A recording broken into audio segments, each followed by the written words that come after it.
Mark. Bom dia a todos e a todas.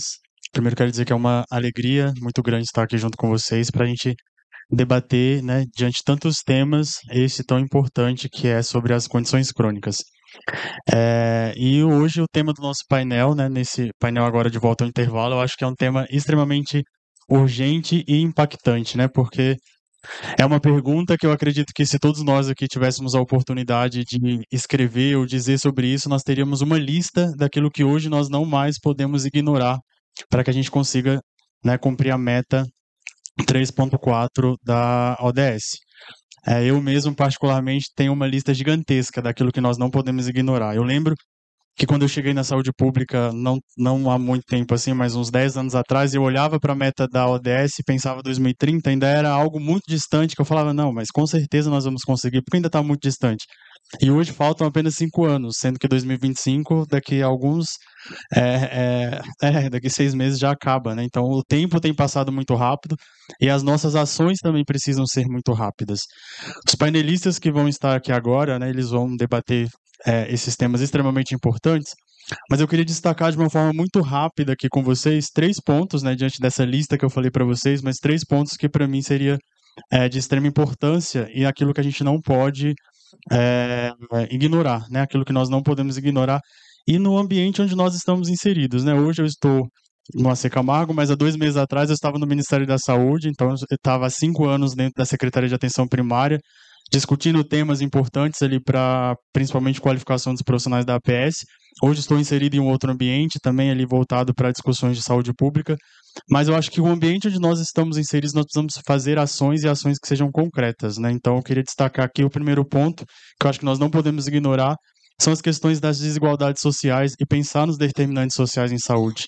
Porque eu acho que nós não podemos mais pensar, e principalmente nós aqui, né, formuladores de políticas públicas, de opiniões e pesquisadores, enfim, eu acho que nós não podemos pensar que uma pessoa ela tem que ser prejudicada ou que ela vai não ter acesso à saúde simplesmente por causa da condição de renda, por causa do lugar onde ela vive, por causa da desigualdade social que aquela pessoa está inserida, né? Então, o padrão social não pode ser mais um fator determinante para que essa pessoa tenha acesso ou não à saúde, né? Então, quando a gente pensa em ações, e aí eu falo uma experiência concreta aqui para vocês de uma forma muito breve.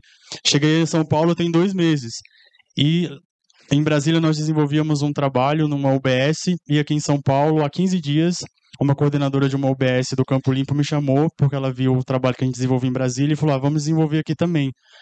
E ontem ela me mandou uma mensagem falando, Fernando, a gente precisa mudar e reformular algumas coisas, porque o que a gente desenvolvia lá em Brasília não está dando certo em São Paulo.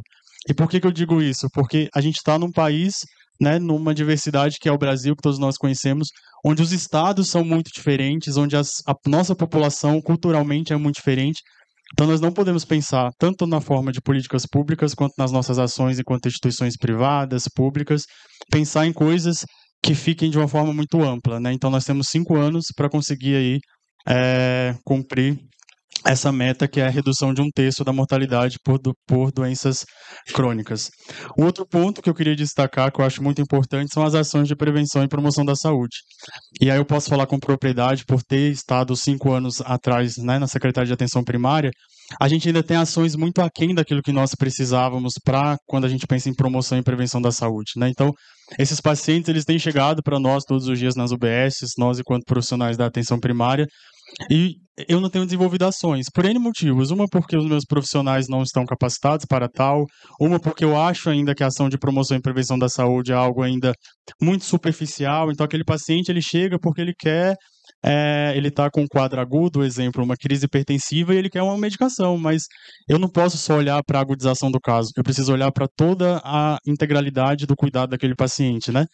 A Carmen está aqui e a gente já teve a oportunidade de algumas agendas juntas no Ministério e eu acho que a Carmen tem um grande desafio, né, Carmen, enquanto coordenadora da SEGAI, porque é isso, se a gente não pensa hoje em ações de promoção da saúde e prevenção dentro da APS, esses pacientes vão chegar para vocês na especializada e o custo que isso vai ter para o sistema é muito maior, né? Então, assim, a gente ainda ignora muito, e é por isso que eu trouxe essa questão da promoção e prevenção, porque nós, enquanto profissionais da atenção primária, ainda ignoramos muito essas ações e esses pacientes que chegam hoje para atenção especializada, eles não chegam por causa de um quadro específico, eles chegam por causa de uma questão de saúde ali que já vem, às vezes, se arrastando ao longo de muito tempo e que às vezes não foi olhada, não foi cuidada da forma como deveria. Então, acho que é um ponto importante também que nós, enquanto profissionais, precisamos ter atenção.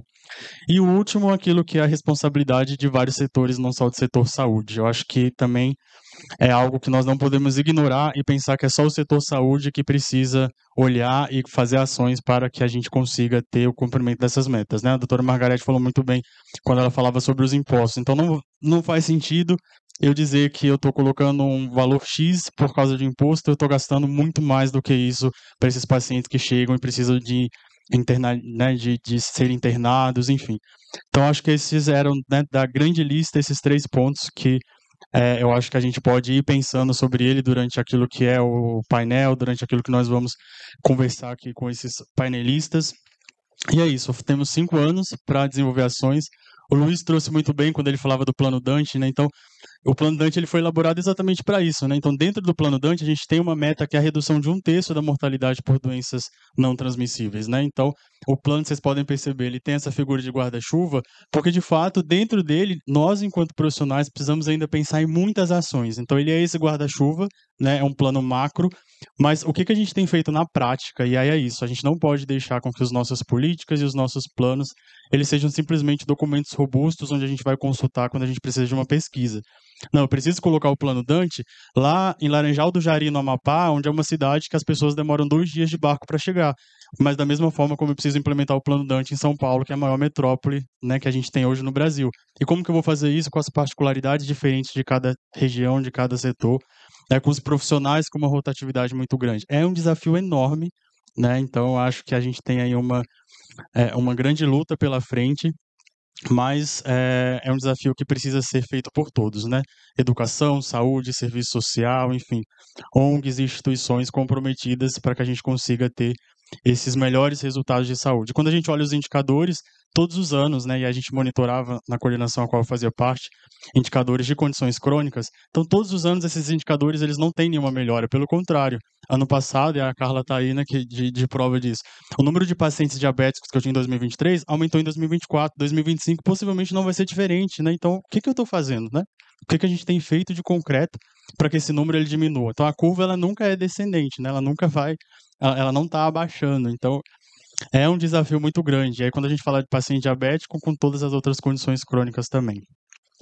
E para não alongar muito aqui a nossa fala, né? Eu queria convidar aqui para essa primeira fala o Dr. Milton, que é o Dr. Milton Krenit, desculpa se eu falar sobre o nome errado, que atualmente é professor de curso de medicina e supervisor do internato de clínica médica da Universidade Municipal de São Caetano do Sul, que vai falar um pouco para a gente aqui, né, sobre o tema o que estamos fazendo bem e onde precisamos melhorar para prevenir as CCNTs ou envelhecer saudavelmente com elas e reduzir mortes prematuras. Dr. Newton, obrigado.